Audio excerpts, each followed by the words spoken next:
नमस्कार भाई, तो आपका बहुत बहुत स्वागत है मैथ बाय साहुल वर्मा में। प्यारे भाई, आज हम करेंगे भूगोल में पार्ट 5 तक के मैं इंपोर्टेंट क्वेश्चन और एमसीक्यू करवा चुका हूं। आप लाइव सेक्शन में जाके देख लेना। और पार्ट 6 से लेके 7 तक के एमसीक्यू मैं अब करवा देता हूं। और भाई सबसे मजे की बात यह है, जो हमने एमसीक्यू करवाए हैं वो ही आएंगे, आप इस बात से बेफिक्र रहिए। आइए फटाफट करते हैं ये बचे कुछ एमसीक्यू। ठीक है प्यारे भाई, आइए फटाफट देखिए। भारत है, भारत से रिलेटेड पार्ट 6 में जितने भी क्वेश्चन बन सकते हैं वो सारे के सारे ये रहे। कैसे के भारत, ठीक है भाई, पटसन तथा पटसन निर्मित माल का सबसे बड़ा उत्पादक देश अगर कोई है तो वो भारत है। ये आ सकता है पेपर में कि पटसन तथा पटसन निर्मित माल का सबसे बड़ा उत्पादक देश कौन सा है, तो वो भारत है प्यारे भाई।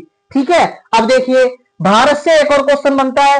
भारत को नगर इलेक्ट्रॉनिक उद्योग की राजधानी भी कहा जाता है। यह भी बड़ा बेहतरीन क्वेश्चन है। ठीक है भाई, देखो कहा जाता है। ठीक है, अब इलेक्ट्रॉनिक उद्योग कहा जाता है, इलेक्ट्रॉनिक उद्योग की राजधानी। अब इलेक्ट्रॉनिक उद्योग से एक क्वेश्चन बनता है, वो कौन सा वाला है, देखो ये वाला।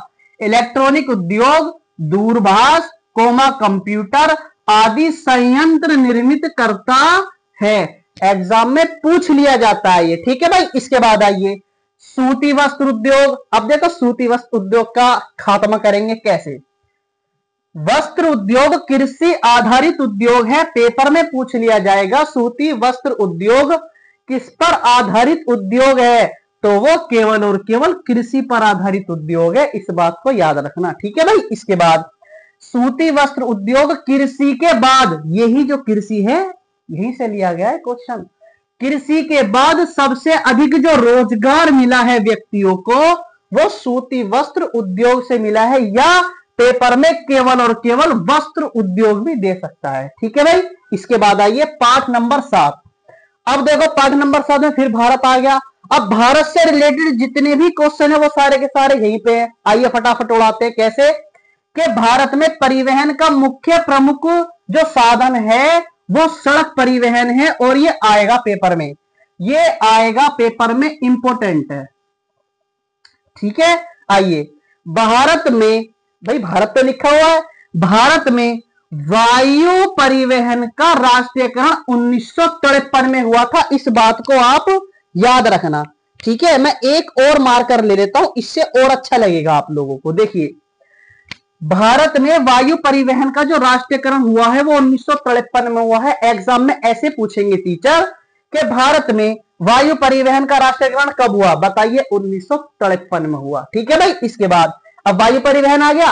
अब वायु परिवहन से एक क्वेश्चन निकलता है कि जो वायु परिवहन है वो अति दुर्गम स्थानों के लिए अत्यंत उपयुक्त स्थान है।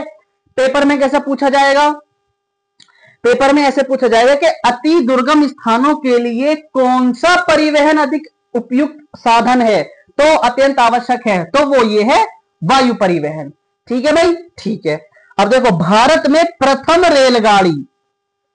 रेलगाड़ी जो चलाई गई थी वो 1853 में चलाई गई थी। ठीक है भाई, और इसके 100 साल बाद जो हुआ वो वायु परिवहन का राष्ट्रीयकरण हुआ भारत में ही। ठीक है, आइए फटाफट से।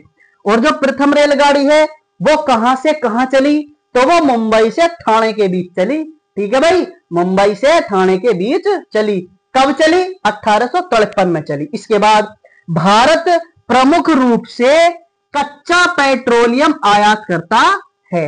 एग्जाम में पूछ लिया जाता है ये कई बार। ठीक है भाई, इसके बाद आइए व्यापार पे आइए। व्यापार से मैं आपसे ये कहना चाहता हूं कि एक क्वेश्चन फिक्स पैटर्न का आएगा, फिक्स पैटर्न है, आएगा पक्का। देखिए व्यापार, दो देशों के मध्य कौन सा व्यापार कहलाता है, बालक को भी पता है। दो देशों के मध्य जो व्यापार होता है वो विदेशी व्यापार होता है। ठीक है, आइए इसके बाद दो राज्यों के बीच कौन सा व्यापार होता है, आंतरिक व्यापार होता है। और मजे की बात यह है कि एक देश में एक स्थान से दूसरे स्थान के बीच जो व्यापार कहलाता है वो आंतरिक व्यापार कहलाता है। आंतरिक व्यापार के अब आपके 2 क्वेश्चन हो गए। ठीक है प्यारे भाई, ओके, समझ में आ गया, ये भी रेडी, ये भी रेडी। ठीक है, चलिए जी, सबसे लंबा राष्ट्रीय जलमार्ग जो है वो हल्दिया प्रयागराज है, प्रयागराज। आजकल प्रयागराज बड़ा फेमस है, प्रयागराज से हो सकता है एग्जाम में क्वेश्चन भी आ जाए। और प्यारे दोस्त, जो मैंने आप लोगों को क्वेश्चन कराए हैं एग्जाम में वही आएंगे, वही आएंगे प्यारे भाई, ठीक है। चलिए, अगर वीडियो अच्छी लगी है तो इसे लाइक, सब्सक्राइब और शेयर कर देना। अब आपसे मिलेंगे प्यारे भाई नेक्स्ट वीडियो में। नमस्ते भाई।